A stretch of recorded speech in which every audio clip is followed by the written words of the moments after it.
अस्सलाम वालेकुम वरहमतुल्लाहि वबरकातुहू। उम्मीद करती हूँ आप सब खैरियत से होंगे इंशाअल्लाह। मैं हूँ ज़ैनब परवीन और आज हम इल्म सर्फ पढ़ेंगे इंशाअल्लाह। ये मेरा फर्स्ट लेक्चर है इल्म सर्फ का। अल्लाह सुब्हानहू व तआला से दुआ करते हैं कि अल्लाह सुब्हानहू व तआला हमारे लिए आसानियाँ फरमाए इंशाअल्लाह। रब्बी यस्सिर वला तुअस्सिर तम्मिम बिल खैर व बिक नस्तईन। बिस्मिल्लाहिर रहमानिर रहीम। सबसे पहले हम पढ़ते हैं कि इल्म सर्फ क्या है। इल्म सर्फ जो हम बुक पढ़ रहे हैं उसकी तारीफ क्या है। इल्म सर्फ, इल्म सर्फ, इल्म सर्फ की सबसे पहले तारीफ आ रही है। वो इल्म है जिससे सीगों की पहचान हासिल होती है और लफ्ज़ों को गिरदारने का तरीका और एक सीगा से दूसरी सीगा बनाने का कायदा मालूम होता है। अब यहाँ पे एक क्वेश्चन आ रहा है कि सीगों की पहचान क्या है। एक्चुअली जो इस्तिलाहात है उसमें सीगा जो है वो लफ्ज़ों को मतलब लफ्ज़ को सीगा कहा जाता है। यानी कि हम वैसे तो लफ्ज़ बोलते हैं तो वो इस्तिलाहात में लफ्ज़ को सीगा कहा जाता है और ये सीगा की जमा है सीगों। तो लफ्ज़ों की पहचान होती है बेसिकली और लफ्ज़ों को गिरदारने यानी कि गिरदान पढ़ने का तरीका और एक सीगा सा यानी कि एक लफ्ज़ है दूसरा तस्निया का कैसे सीगा बनेगा उसके बनाने का कायदा मालूम होता है। मजीद आपको नेक्स्ट पता चलेगा इंशाल्लाह गिरदानों में जाके। उसके बाद हमें फायदा क्या होता है इस इल्म का। तो इस इल्म का फायदा ये है कि अल्फाज को सही तौर पे पढ़ना आ जाता है। इस इल्म का बहुत बड़ा ये फायदा है कि हमें पढ़ना सही आ जाता है इंशाल्लाह। फिर हम इस्तिलाहात पढ़ते हैं। इस्तिलाहात, जम्मा यानी कि पेश, जो कि इस तरह होता है ऐसे। तो इस पेश को हम अब जम्मा कहेंगे, पेश नहीं कहेंगे, जो कि हम नूरानी कायदे में आमतौर पे पढ़ते आए हैं। अब हम इस तरह हाथ में इस पेश को जम्मा कहेंगे और जबर को क्या कहेंगे, फतहा। और कसरा को क्या कहेंगे, और कसरा कहते हैं जेर को, यानी कि जेर ये रहा और इसको कसरा कहते हैं। और इन तीनों को जम्मा फतहा कसरा को हम क्या कहते हैं, हरकत कहते हैं। और अगर यही दो पेश हो, दो जबर हो, दो जेर हो तो उसको तनवीन कहेंगे। और यही जम्मा फतहा कसरे को हम क्या कहेंगे, हरकत। फिर सुकून और जज्ब, अगर कोई हर्फ है, फॉर एग्जाम्पल यहाँ पे आप बा ले लें,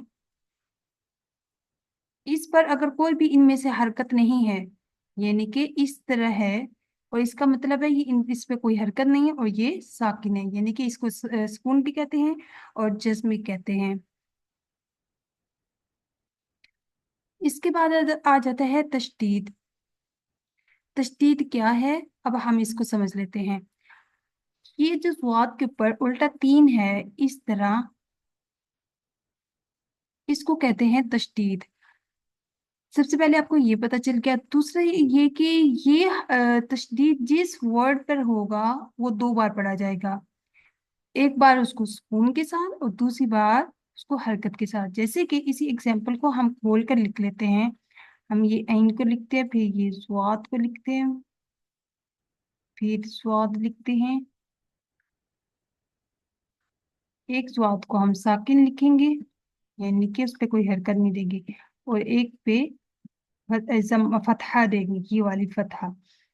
अब देखिए इस पे तशदीद था तो इसका मतलब यहाँ पे दो ज़ुआत थे, हमने दो ज़ुआत खोल के लिख दिए। एक को एक पे जस्म डाल दी और एक पे फतहा डाल दिया जैसे कि यहाँ पे है। तो इसी तरह वो डेफिनेशन भी यही कह रहे हैं, पहले को सुकून और दूसरे को हरकत के साथ पढ़ना है। होप सो आपको ये बहुत अच्छे से समझ आ गई होगी। नेक्स्ट है मजमूम, यानी वो हर्फ जिस पर पेश हो। ठीक है, अगर बा है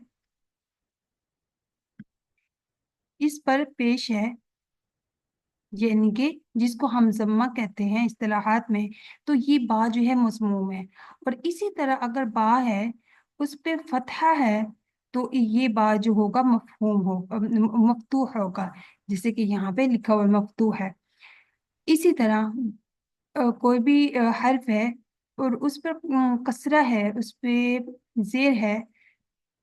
ठीक है, सॉरी ऐसे नहीं,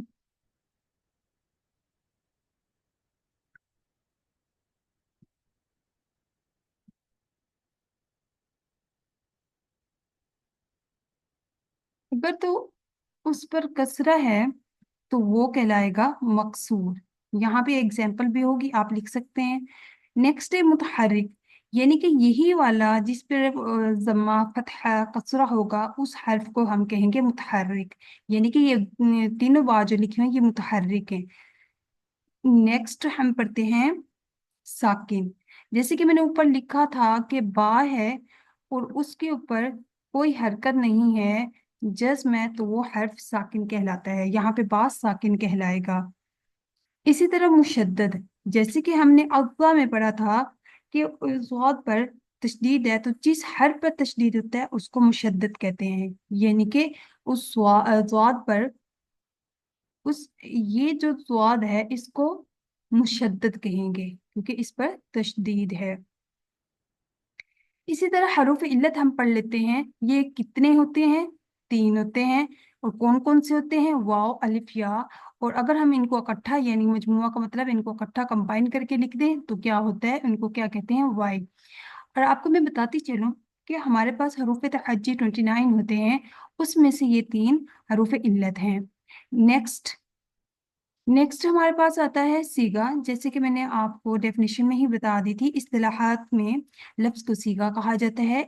नाम को इस, जैसे कि मेरा नाम है जैनब, तो ये भी इसम है। और फेल, कोई भी काम है, मारना, पढ़ना, लिखना, पीना, खाना, दौड़ना, ये सारे जो काम है, कोई भी काम है, उसको हम कहते हैं फेल। इंग्लिश में जैसे कि हम एक्शन वर्ब कहते हैं। अब वह आ जाता है हमारे पास जमाना।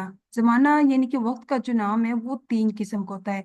एक माजी का यानी कि पास्ट का, गुजरा हुआ। एक हाल का, दूसरे नंबर पे हमारे पास हाल आता है प्रेजेंट।